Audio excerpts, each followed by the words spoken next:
Well, hello there, guys. This is Agrippa Maxenius with another video on Sovereignty Crown of Kings by Slytherin Limited. We are, of course, going to take a look at races today. I can't get to every race, but I want to get to a few races that I find particularly interesting, and probably some races that you guys will want to check out as well.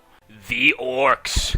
The Orcs of the Iron Barony, without a doubt, guys, are the most power-hungry, bloodthirsty of all the races in the Land of Sovereignty.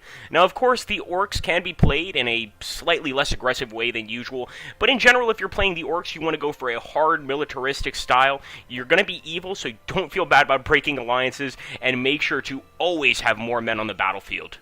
Now, perhaps some of you are not that interested in actually fighting. Perhaps you don't actually want to go to war all the time. In that case, you can always take the province of Riesenthal, and this is one of many actual sort of economic superpowers in the game. Now, it's a small province, but these are hardworking people. They're peaceful people. They like to remain neutral. They don't want to get into fights, but if they need to fight, they've always got those double axes ready to wield them. Now, the mighty Beruvian Empire is as old as time itself. This is a massive empire, or was up until several civil wars actually fractured it.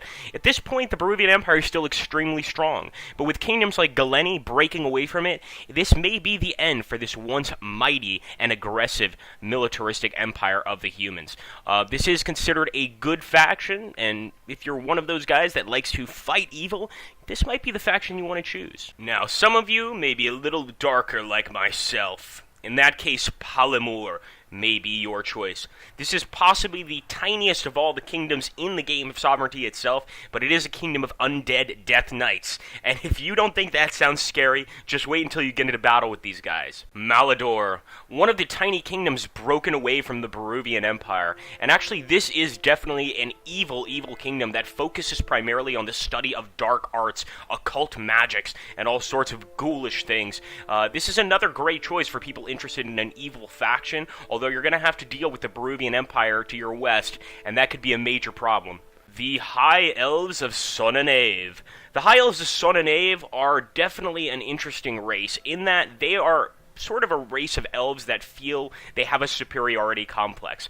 They don't like their brothers to the north, the Wood Elves, and they're almost always trying to reclaim a large elven empire that they can reestablish. If you're going to be playing with Sonanave, be prepared to have a few wars, and also be prepared to go to war with your own elvish brothers and sisters, but maybe for a greater good. The Brave Dwarves of Corvillad. Guys, these are my favorite dwarves in the game. They are absolutely magnificent. Now, many hundreds of years ago, they went to war with the Beruvian Empire. And when you see the size of this tiny area, you're very surprised that these men were actually able to hold off the Beruvian Empire in battle and establish themselves as their very own kingdom. This is a militaristic, aggressive empire very close to the Iron Barony and also close to the Beruvian Empire. However, they are exceptional fighters. So if you're going to take some dwarves, this might be a good choice. Of course, like I said, the uncertainty of this particular campaign is fairly high because of the tiny size of their actual nation. However, these are brave men and women, and they're ready to lay down their lives for their king. Now, unlike their high elf cousins, the Wood Elves of Ivanwood are a little bit different.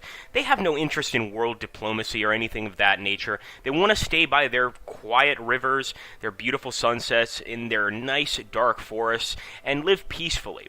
However, if you decide to step into those forests, you may or may not be getting an arrow in the eye socket.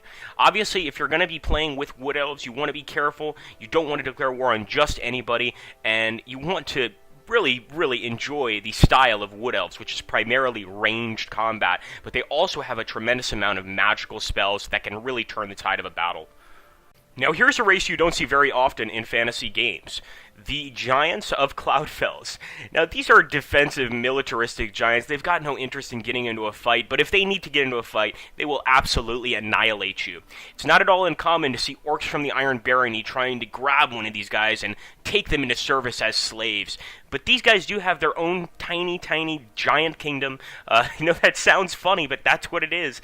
And if you can fight a good fight with these guys and actually sort of keep your kingdom together, you can actually have a very interesting Let's Play play. The problem is, of course, they are giants. They're not the smartest people around or giants around, and so you really have to contend with brute force over just diplomatic strength. Now, of course, as you guys could imagine, these are only a few of the races available in the actual game itself. So for those of you that are interested in seeing the rest of them, make sure to pick up Sovereignty, pick up the early access. Let's get playing. I really think you guys are going to be interested in finding out just what else you can do in this game.